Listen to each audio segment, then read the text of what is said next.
This is going to be a video tutorial on how to enable Do Not Disturb in Windows 11. Let me jump over to my desktop here.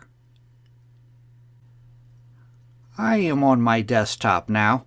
To enable Do Not Disturb in Windows 11, I'm going to show you a few different ways to do that. One way is to go off to the lower right hand corner, down to where your clock is down here. You want to left click on the clock. And then right up top here, you'll see a little box that says notifications. If you have any notifications, they will be in this box. There's a bell off in the upper right hand corner of that box. If you put your mouse cursor over it, it says Do Not Disturb is turned off. I'm going to left click on that box.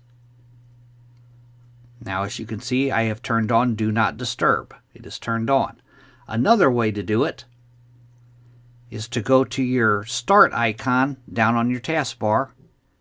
You want to right click on the Start icon. Then you want to go up to where it says Settings. Click on Settings. Now in the dialog box that opens up here, the pane off to the left hand side, you want to click on System.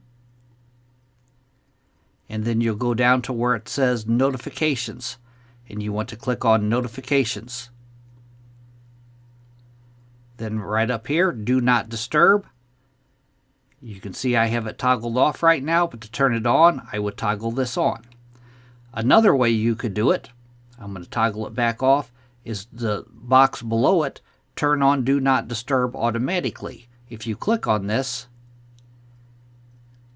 if you check this box here during these times, you could, like from 8 a.m. to 4 p.m., you could turn on Do Not Disturb.